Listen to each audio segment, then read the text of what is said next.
salita ng Diyos. At muli po, good morning po sa lahat. Good morning! Amen.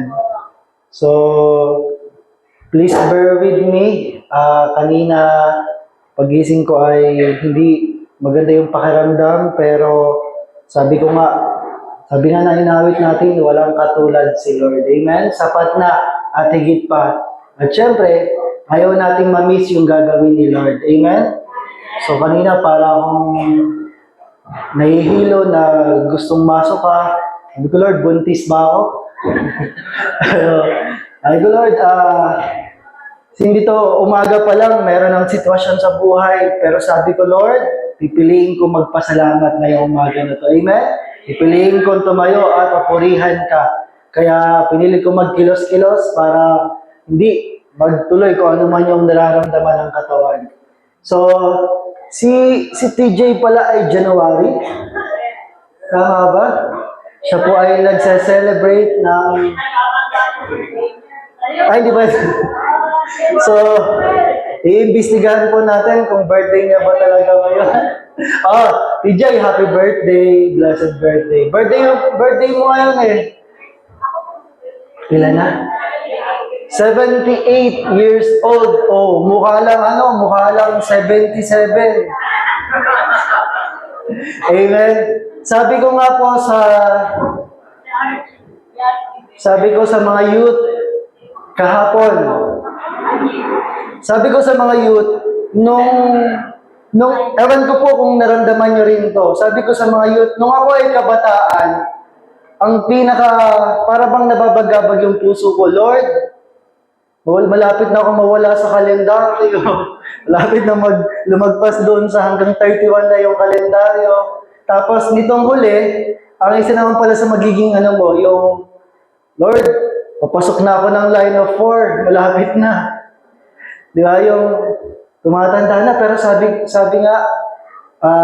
ko nga sa akin, Lord, kung iba nag-aalala kasi nagla-line of 4, nagla-line of 5 na sila, sabi ni Lord, walang ibang pinakamasarap mag-birthday kundi kasama ang Diyos. Amen? Na kahit papunta ka ng 40, ang buhay mo ay paganda ng paganda. Payaman ng payaman, paayos ng paayos. Natutuwa nga po ako kasi kanina habang inaawit natin, normally po pag nagbe-birthday ako, sa bahay lang, ayoko ng maraming event sa buhay. Pero nitong Friday, pasensya na po, hindi ako pumasok sa school. Natutuwa po ako kasi biruin mo yung mga ka-celebrate ko galing pa ng France, di ba? Kasama ko si Maxine kumakain. Tapos hindi pa natapos yun. Pagdating ng Sabado, meron pang celebration ulit ang youth. Kaya po, nagagalak yung puso ko. Sabi ko nga, Lord, tunay nga na masarap maglingkod sa'yo. Amen? Na kahit anumang edad, katulad ni Fernando po, si TJ, di ba 78 na? Hirap nang lumakad pero nandito pa rin sa iglesia ng Diyos. Amen? So sa buhay po natin, marami tayong mararanasang magaganda. Amen? So Lord, sa umaga po na to, ang kalooban niyo lamang ang masunod. Banal na Espiritu, patuloy niyo po kaming samahan, patuloy niyo po kaming gabayan. At hinihiling ko Lord na sa bawat puso, bawat isipan, ikaw po ang pumatagpo, Panginoon. Ikaw ang patuloy na magbigay ng kaliwanagan, ng katotohanan sa buhay ng bawat isa. Lord, wag na wang masayang ang mensahe mo sa amin sa umaga na to. Tulungan niyo po kami na maunawaan namin to. Tumubo ito sa aming mga puso, tumubo ito sa aming mga buhay. At ito ay lumago at mamunga, Panginoon. Salamat, Lord, dahil alam namin sa buhay na to, patuloy namin mararanasan ang kabutihan mo. We give you all the glory, all the honor, and all the praises. In Jesus' name, amen and amen.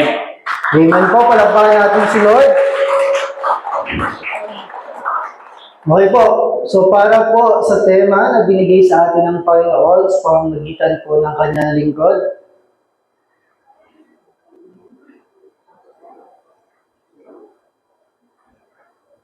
hindi naman po kami magkasundo.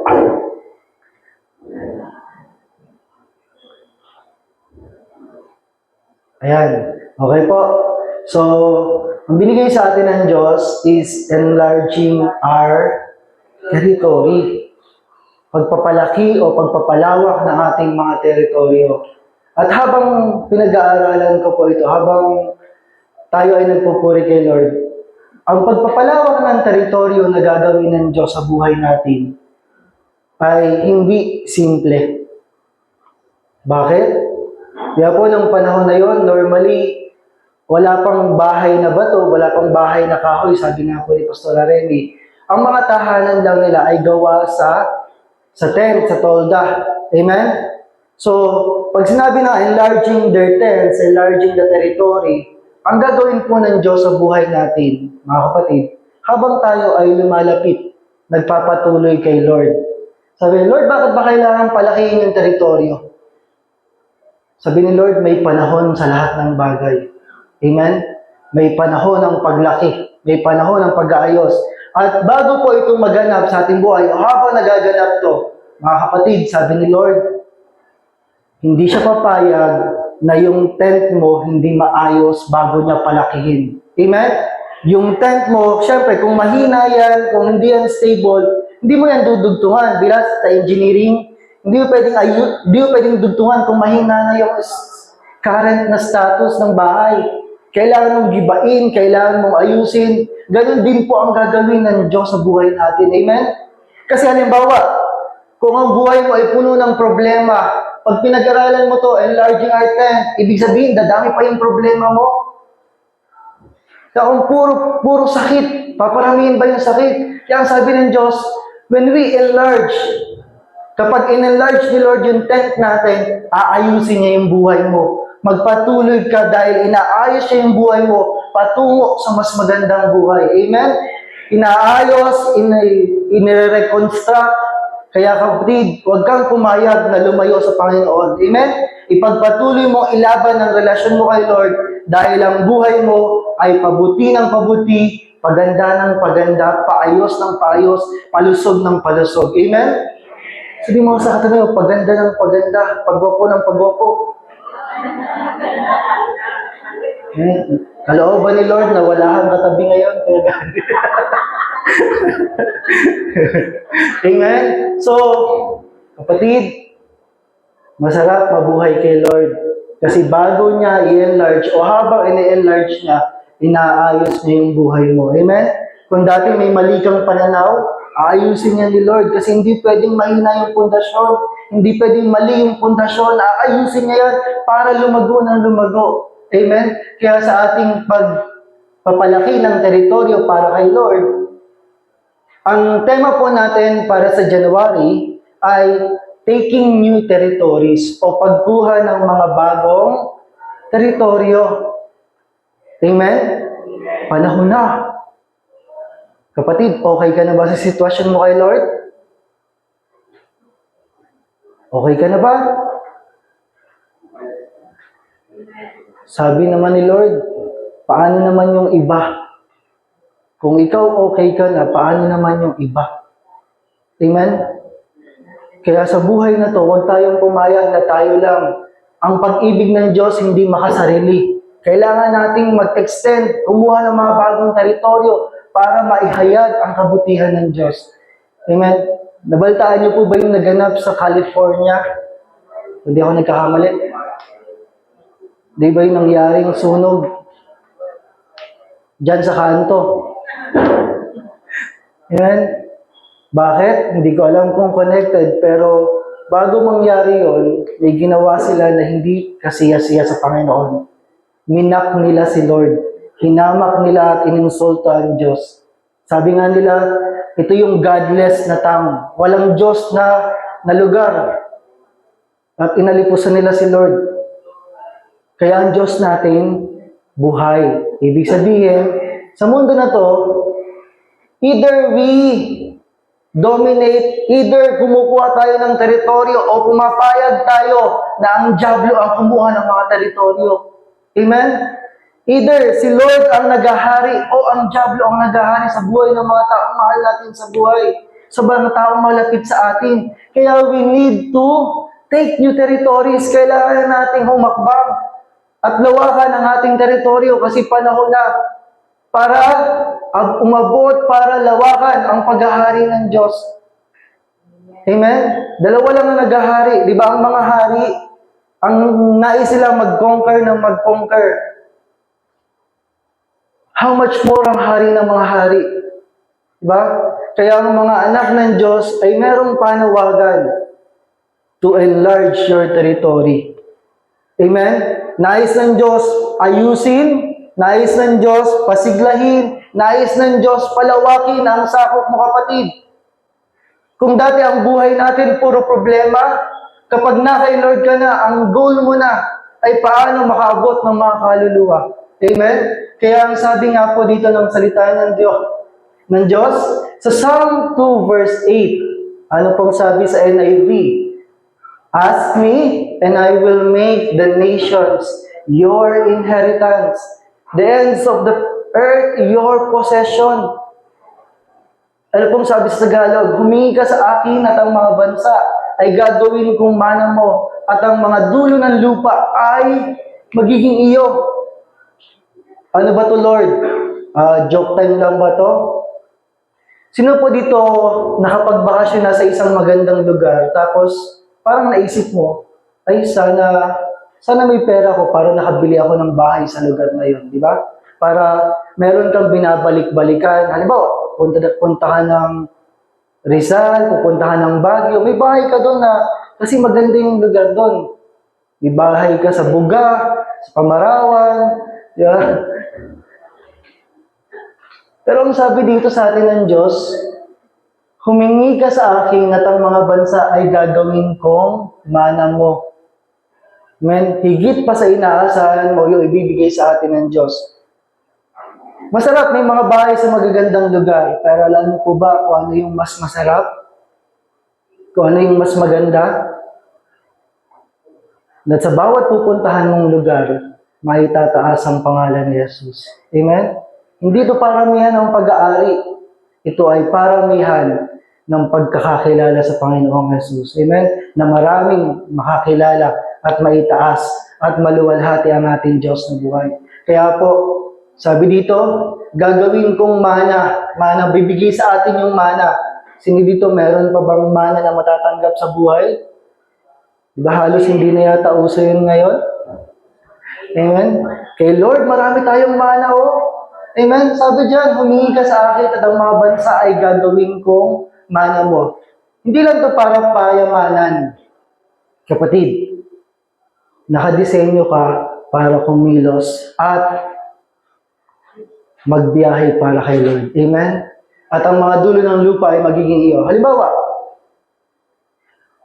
sa buhay natin, ang taking new territories, madalas po, hindi naman laging ganon, madalas, kung ano muna yung mga abot natin. Amen? Halimbawa, sa bahay mo, dito muna, maghari muna si Lord dito sa bahay na to. Ano pa yung ibang areas ng buhay mo na kailangang abutin ni Lord? Halimbawa, pumupunta ka sa tindahan, dapat si Lord na naghahari doon. You should claim the territory. Pumupunta ka sa school, dapat si Lord ang naghahari doon, kaya claim mo na territory mo yan. Pupunta ka sa kung saan-saan, dapat i-claim mo na para kay Lord yan. At loobin sana po ng Diyos na hindi lang tayo pang barangay. Darating tayo sa punto na aabot tayo ng mga ospital. Amen? Magpe-pray tayo ng mga may sakit. Pupunta tayo sa mga kulungan para mag-share ng bahagi ng salita ng Diyos.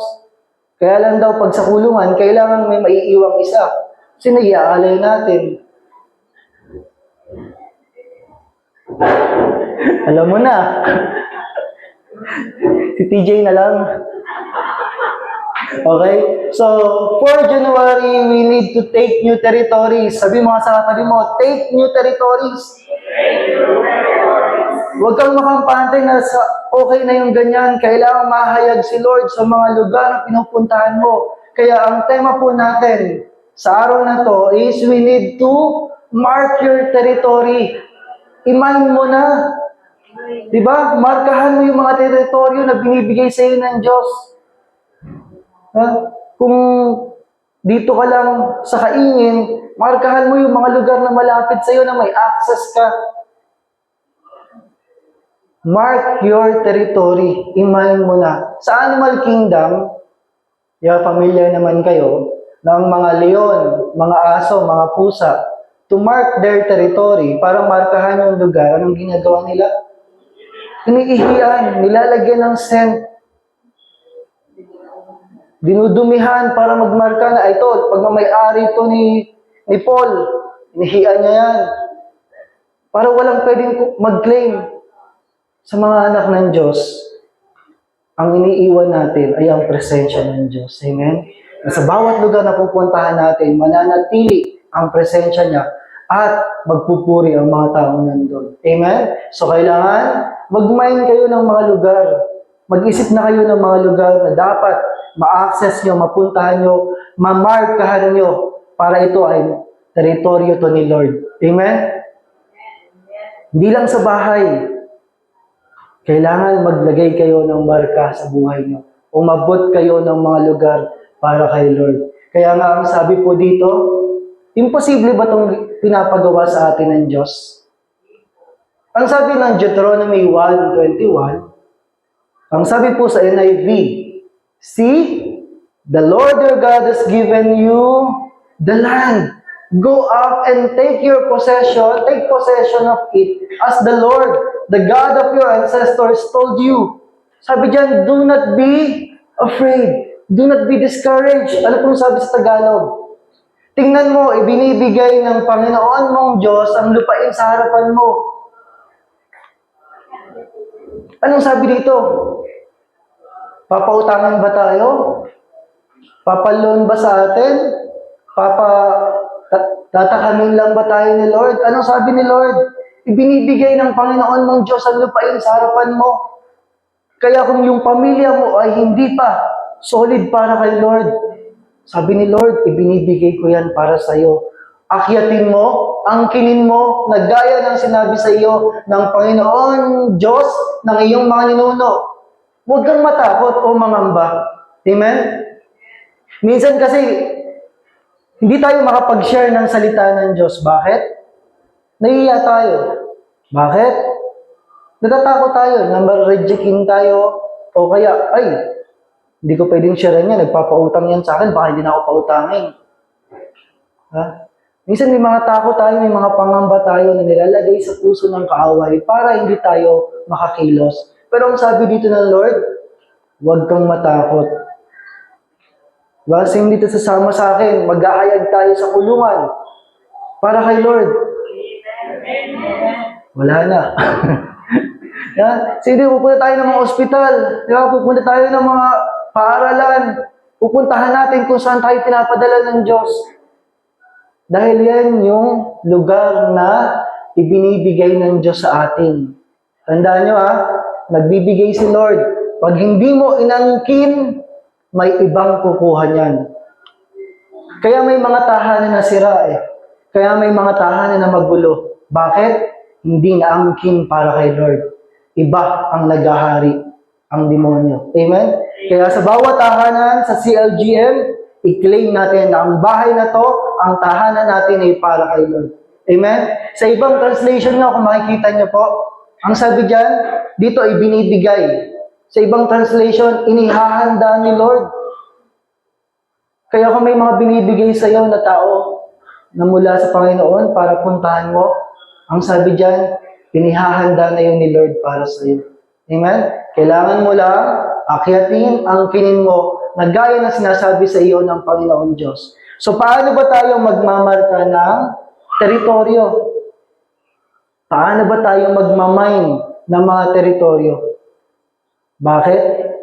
Kapatid, pag hindi ka kumilos, iba ang magmamine. Diba? Na-experience nyo na po ba yung nanonood kayo na online selling, tapos nag-mine ka, kaso mas may nauna sa'yo? Diba? Seller screen. Panoorin nyo pag nag-live si May. Mag-mine kayo. Amen? Ang goal natin, mag-mine ng mga bagong lugar para kay Lord. Amen? Huwag tayong pumayag na kung sino-sino ang dyablo, ang nag-ahari sa eskwelahan, nag-ahari sa mga kabataan. Huwag tayong pumayag. Imayin natin sila para kay Lord. Kaya nga kagabi, kahit aral na ako, may mga kabataan pang nag-stay dyan, okay lang, tiyaga lang, tiis lang. Bakit? Mas pipiliin ko lang sa akin sila dumikit, kaysa dumikit sila sa kung saan-saan na ang impluensya sa kanila ay hindi maganda. Tsatsagain mo lang talaga. Nahihiya man ako sa mga kasamahan ko po dito na maiingay yung mga kasama ko. Pero sabi ko nga, tiyaga lang dahil isang araw, yung mga kabataan na yan, kasama nating maglilingkod kay Lord. Amen? So, paano ba tayo magmamarka ng mga lugar para kay Lord? So, ang teksto po natin ay kukunin natin sa Book of Deuteronomy, chapter 1, verses 1 to 39. Okay? Sino po yung karakter na makikita natin dito? Si Moses. Okay? Papunta sila sa promised land, sa lupang pangako. At dito, binigyan sila ng instruction ni Lord kung anong dapat gawin. So, paano ba tayo magmamay ng mga lugar? Paano ba papalawakin yung teritoryo mo para kay Lord? Una, ito, alam na alam po ito ng mga... Ano yan? Anong ginagawa? Okay. Naninilip daw po yan. Oo, ginagawa yan nila dati. Sinilip nila yung lugar para tingnan kung ano yung estado. Okay, ang unang dapat natin gawin to extend our territory. Kasi po, tayong mga magulang, bakit ba ako nakikitayo? Pag hindi kayo pumayag na tayuan, na maghari si Lord sa mga tahanan nyo, ibang maghahari sa mga anak nyo. Amen? Ibang maghahari sa pamilya nyo. Kaya kailangan, una, siguraduhin natin na yung bawat tahanan natin, markado para kay Lord. Amen? Diba, nung panahon ni Moses, nung paalis sila ng Ehipto, sino yung mga naligtas laban sa spirit of death na dadaan? Ito yung may mga marka na pula sa kailang mga doorpost. Yun yung mga naligtas sa spirito ng kamatayan. So una po, you need to survey the land. Amen? Kailangan natin suriin yung lupa o yung lugar. Check natin. Ano ibig sabihin po nito? To survey the land, pwede ba to ng Kevin, punta ka nga sa Kalumpit. Mag-ano na lang tayo, mag-video ka na lang tayo para ma-survey kayong lugar. Pwede ba yung gano'n? Hindi. Kailangan personal mong puntahan yung lugar o yung lupa. Ibig sabihin po mga kapatid, to mark territories, kailangan mong gumalaw. Kailangan mong humakbang. Kailangan mong umaksyon. Amen? Sino dito maraming excuse na naranasan sa buhay para hindi ka makakilos para kay Lord? Busy po yung nag-aaral pa po yung mga anak ko, may trabaho po ako, may ganito ako, may ganon. Kung excuse at excuse lang, marami tayong excuse. Maraming bibigay si Satan na excuse. Pero kapatid, kailangan mong gumalaw. Amen?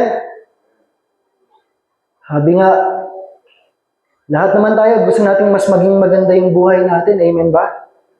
Mas maging maganda yung pamilya natin, yung buhay ng pamilya natin.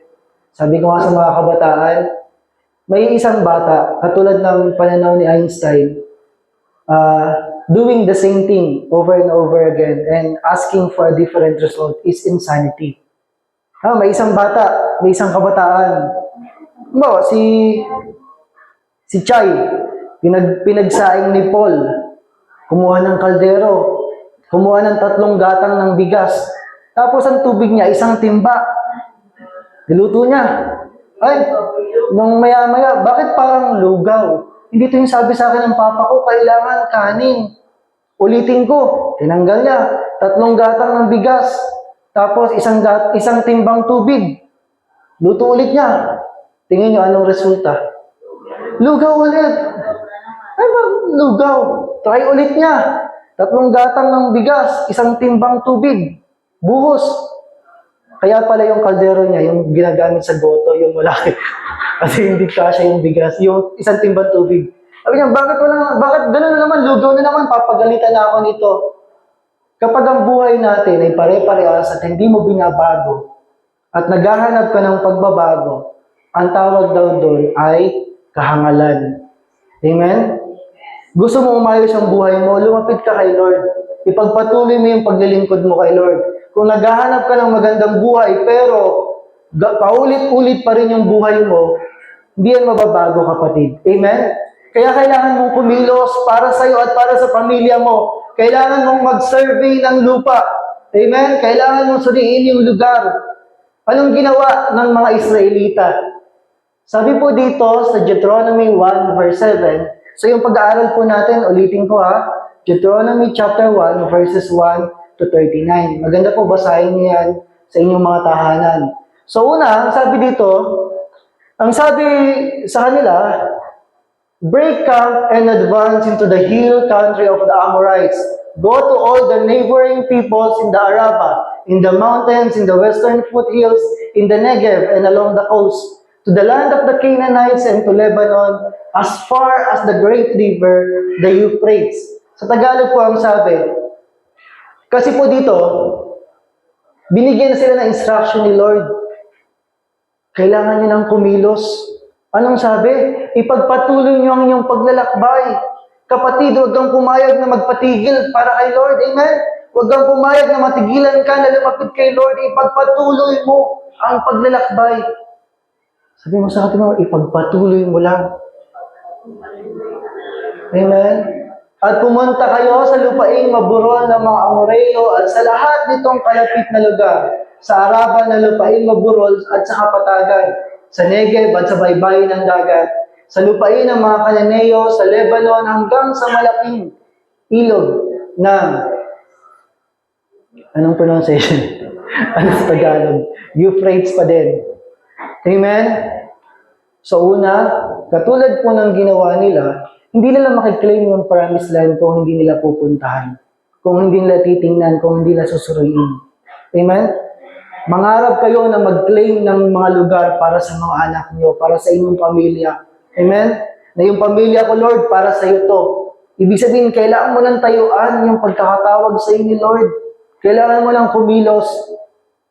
Amen? Amen. Hindi papayag ang Diyos na ikaw ay isang talunan. Ang pamilya mo ay isang talunan. Amen?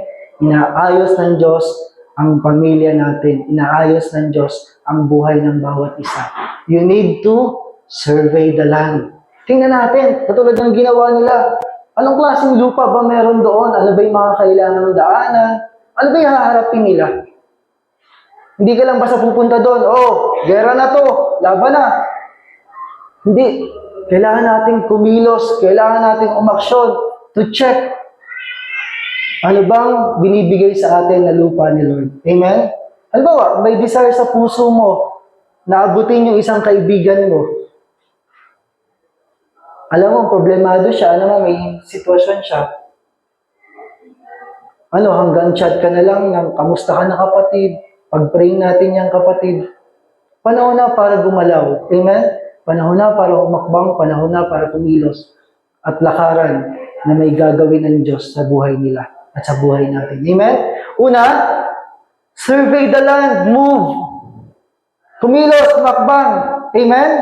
Panahon na kung paano si Jesse ay nag-aaral, paano lumakad, kung paano ang mag-asawa ay maghahabol na in the few days to come, at kung paano makakaranas si Jesse ng kung ano-anong experience sa paglalakad, kailangan nating kumilos. Amen?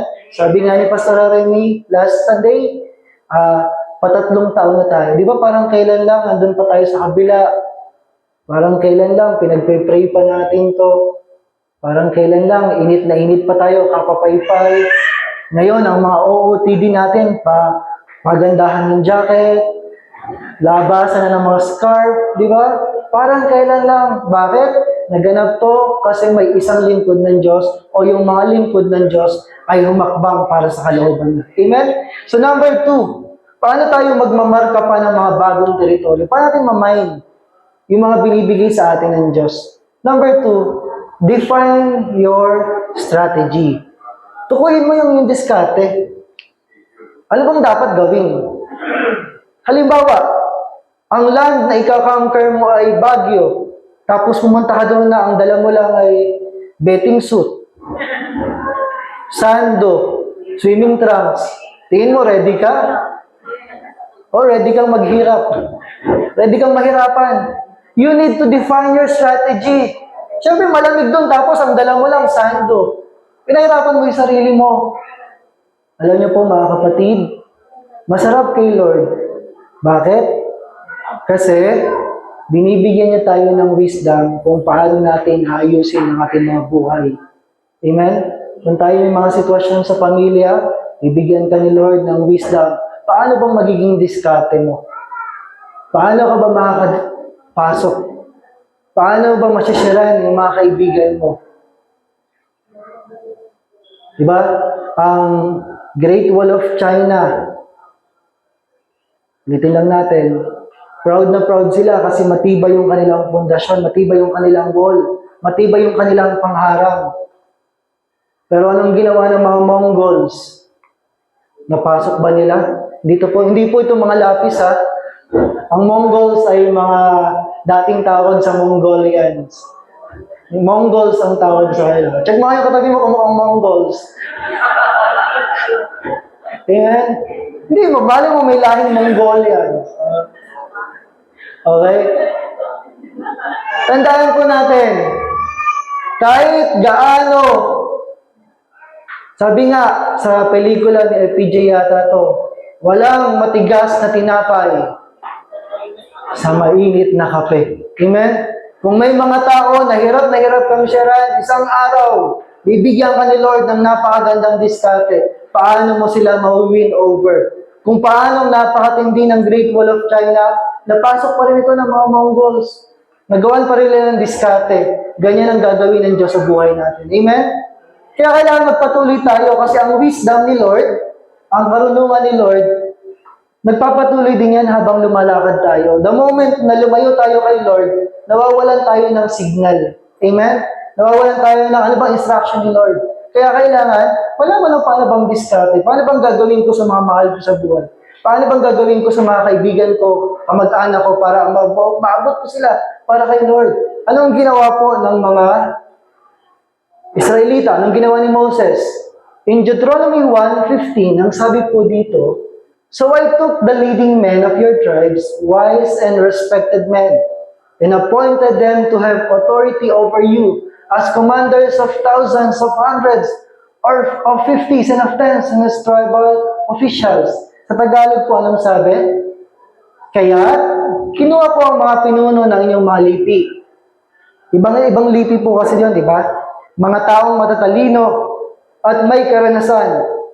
At inilagay sila bilang mga pinuno ninyo at ng mga pinuno ng libo-libo, mga pinuno ng daan-daan. In short, nag-assign si Moses sa mga leaders para tulungan siya mag-manage ng buong Israelita at ng mga dayuhan. Lahat ng nasakupan niya sobrang dami. Sabi nga doon sa Bible, sing dami ng bituin yung sakop niya. Kakayanin ba ni Moses mag-isa yun? Hindi. Kaya nag-assign siya ng mga leaders, mga judges, paano ba natin gagawin? Amen? Ano pong puntong pinapakita sa atin dito? Ang CLGN ay mahihirapang mag-enlarge kapag si Pastora Remy lamang kumikilos. Amen? Mahihirapang mag-enlarge kapag si Pastor Manny lang sa kalalakihan. Mahihirapang mag-enlarge kapag si Pastora Feli, Pastora Rosie lang sa women's. Mahihirapang mag-enlarge sa mga children kapag si Pastora Tess lang. Diba? Mapalad nga sila. Nabalitaan ko, may pa-t-shirt pa, may pa-polo shirt pa. Samantalang kami, tinatinapay. Para lang magpatuloy, di ba? Tinatamnan ni Tita Tess na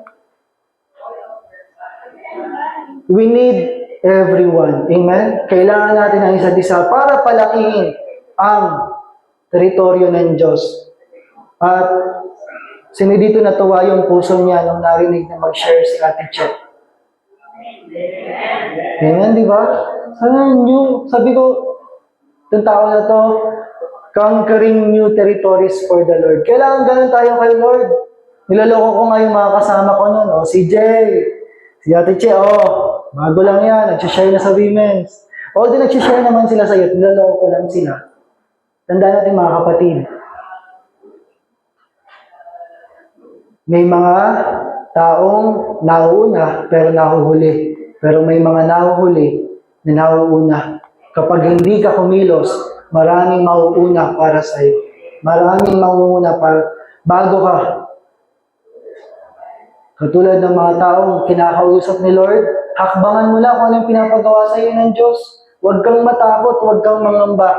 Kasama mo si Lord. Amen?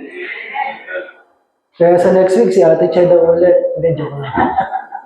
Napatingin na siya. Okay? You need to define your strategy. Kailangan meron kang diskarte. Kailangan gamitin mo yung karunungan ng Diyos. Okay? To conquer new territories, pagdating sa number 2, 3 P. Pray. Siyempre, pag nakita mo yung lugar, manalangin ka, Lord. Kausapin mo si Lord. Then plan. Anong plano natin, Diyos? Anong palang gagawin natin? And then prepare. Maghanda ka ng mga dapat mong gawin. Amen? Dahil ang wisdom nagmumula kay Lord, kahit anong galing mo, kung wala ang karunungan ng Diyos, baliwala. So you need to pray, so you need to plan, and you need to prepare. And then, proceed na. Dadagdagan pa ng 4. Sino pang panlima? Panglimang last call? Tama lang, di ba? Prepare and then proceed. Move. Go. Okay? Define your strategy. Dapat alam mo yun. Diskarte mo. Okay? Pinag-aralan nila kung paano ang diskarte. Pangatlong bagay po, to mark the new territories for the Lord. Number 3, kailangan natin kilalanin ang mga tao dito. Ang mga tao nito. Amen? Kailangan natin kilalanin. We need to know its people. Anong klase bang mga tao nandun? Anong klase bang mga tao ang haharapin natin? Halimbawa, kung may gusto kang sharean, ano ba talaga yung pangangailangan niya? Ano ba talaga yung sitwasyon niya? Diba? Kaya pala, hirap na hirap kang magbahagi ng salita ng Diyos. Meron pala siyang napakalaking bato sa puso niya. Meron napakalaking sugat. Amen? Sa mga kabataan, paano ba natin sila aabutin? Sa mga maliliit, paano ba natin gagawin ang mga bagay? Kaya pag nagpunta tayo sa mga lugar-lugar, kailangan kumonekta tayo sa mga tao. Amen? When you need to know, kilalanin natin. Hindi lang basta, God bless you, bahala na kayo. Hindi, kailangan natin kumonekta. We need to know them. Amen? Kailangan natin pumasok sa puso ng tao. Dahil kung hanggang labas lang, dito matindi. Pero kung napasok mo yung puso ng isang tao, mananatili at magpapatuloy sa tulong ng Diyos. Amen? So, kailangan natin, anong ginawa ng mga Israelita? Sabi sa 1 verse 22, Then all of you came to me and said, Let us send men ahead to spy out the land for us, and bring back a report about the route we are to take and the towns we will come to. Kaya po mahalaga yung magpasalamat tayo kay Lord kasi patuloy siya nag-raise ng mga leaders sa church na to. Amen? Katulad nito, saan ang galing yung suggestion? Sa mga leaders, sabi nila, at lahat kayo lumapit sa akin at nagsabi, ano daw yung suggestion nila? Tayo magsugo ng mga lalaki upang mauna sa atin, upang lihim nilang siyasatin ang lupain at ibalita sa atin ang daang dapat nating tahakin at ang mga lungsod na ating daratnan. Amen?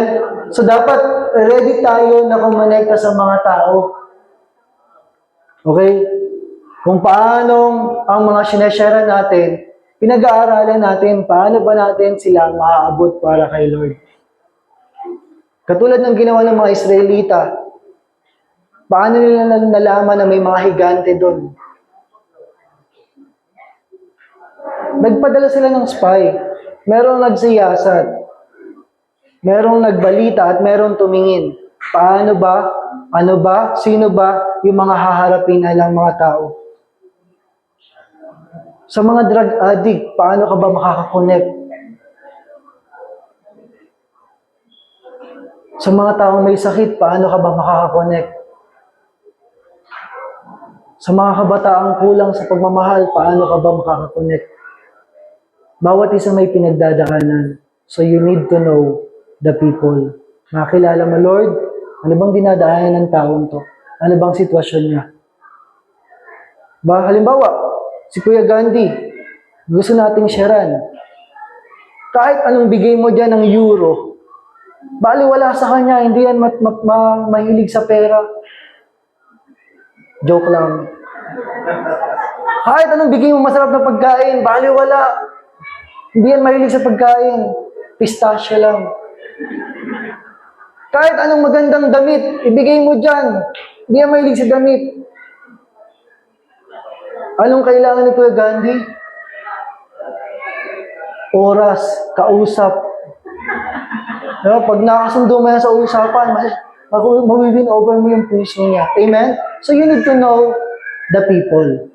Diba? Hindi ka lang basta sugod ng sugod. Anong sitwasyon ng pamilya ko? Anong pinagdadaanan namin? Anong sitwasyon ng asawa ko, ng mga anak ko? Paano ko ito haharapin, Lord? Number 4, paano pa natin i-claim ang mga bagong teritoryo para sa Panginoon? You need to mark the areas to be covered. Mamarkahan natin yung mga lugar na sakop. Kung hanggang saan ba yung hangganan? Hanggang saan lang ba? Hanggang dito lang? Hanggang doon? Bakit? Bakit natin kailangan markahan yung mga lugar na sakop lang? Kung wala bang mga hangganan, anong mangyayari sa atin? Mapapagod ka lang. Mahirapan tayo. Halimbawa, ang goal natin, masyaran yung buong mundo.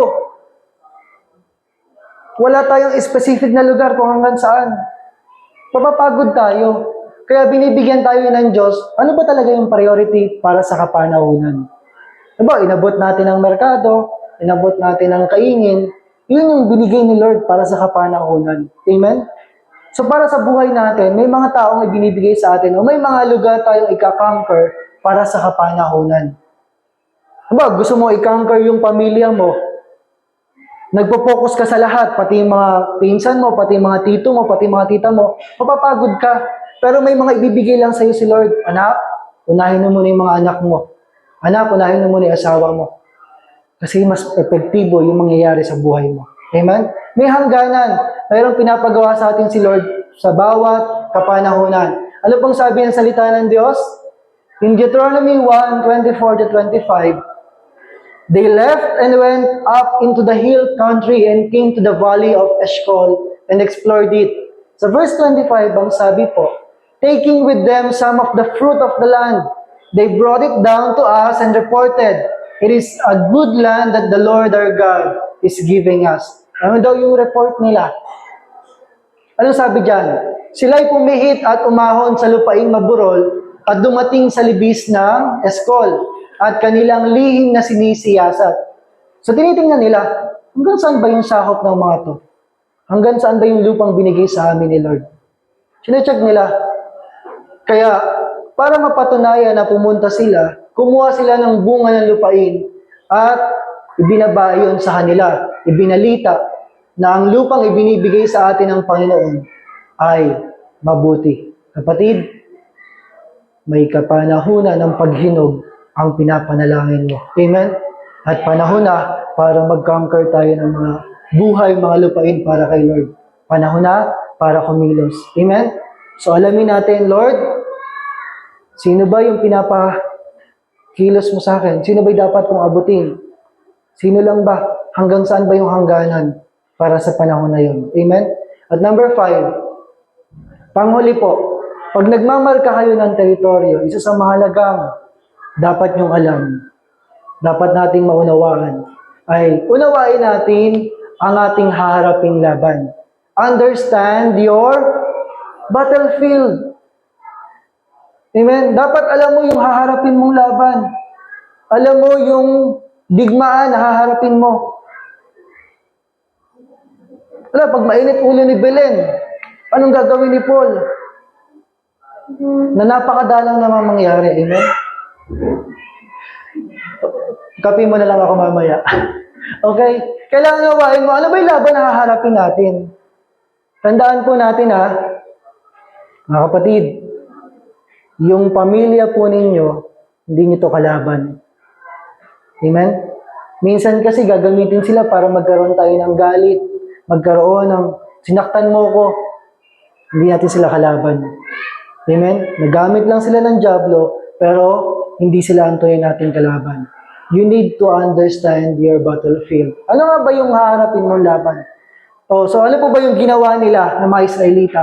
Dito sa verse 28, ang sabi po dyan, meron ng spy nagpunta at merong report na dumating. Ang sabi ng mga leaders nila, where can we go?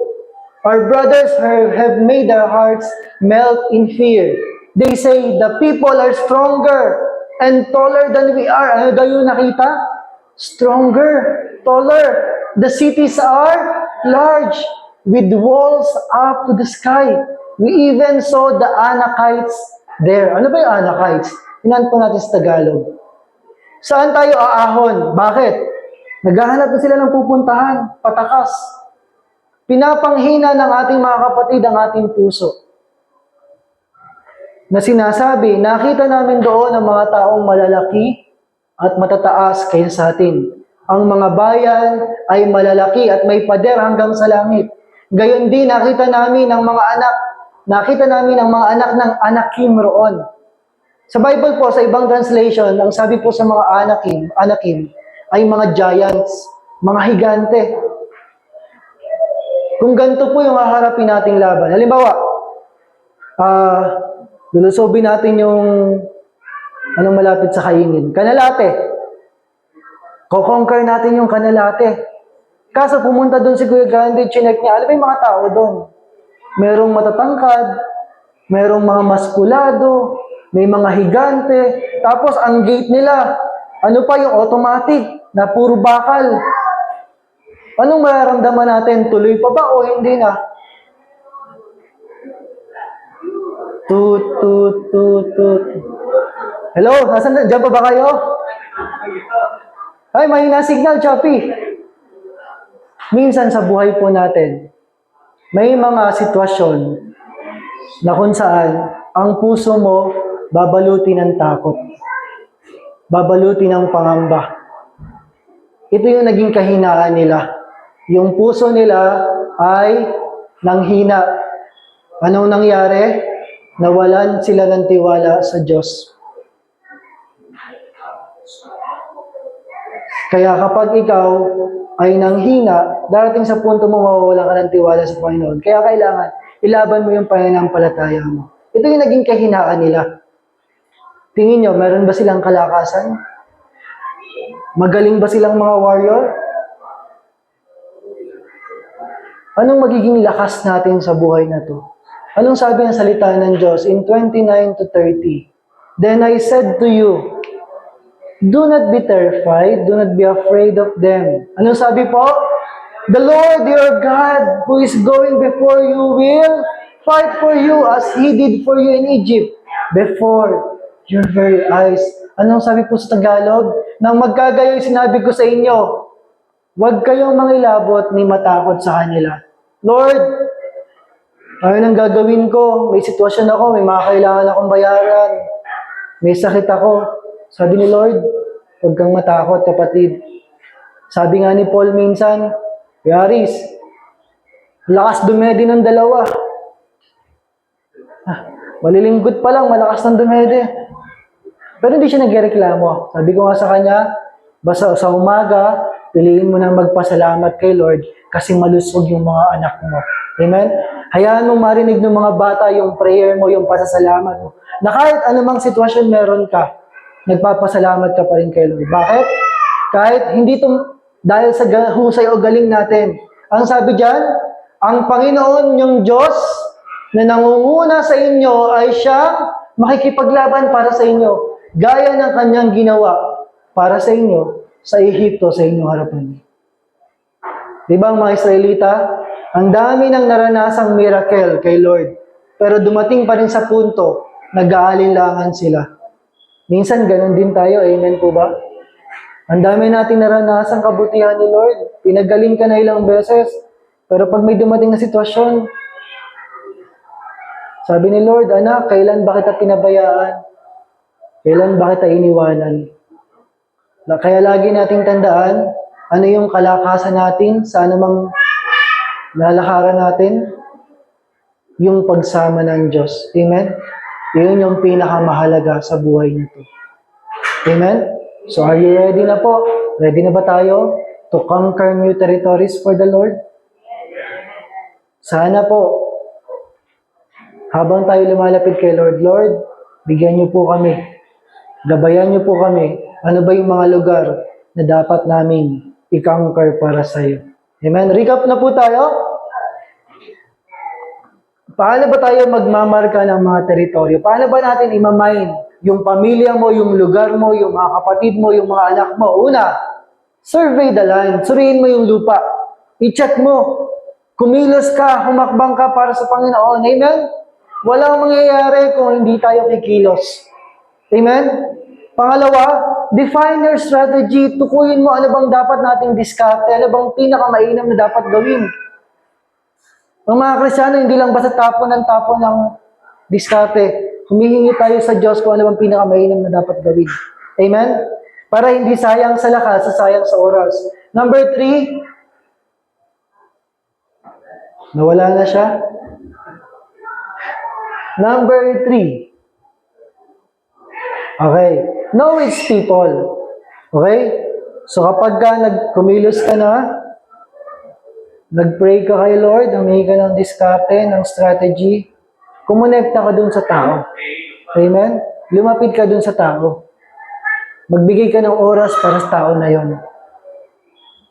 Tingin mo, may tatanggi ba sa'yo pag inaya mo? Diba? Attend ka sa Bible study. Ayoko, busy ako eh. Sabihin mo, halika, punta tayo ng Robinson. Punta tayo ng Starbucks. Pagka ba naman, libre kita. Yun na yung pinaka doon. Libre kita. Sagot kita. Kasama yan.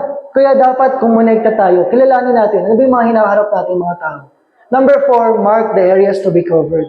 Ano ba yung markahan natin? Ano ba yung mga hangganan na binigay sa atin ng Panginoon? Sino-sino ba yung mga dapat nating pagtuunan at bigyan ng pansin? Number 5, understand your battlefield. Alam mo dapat kung saan ka mahina at kung saan ka malakas. Amen? Hindi to maraming kahinaan.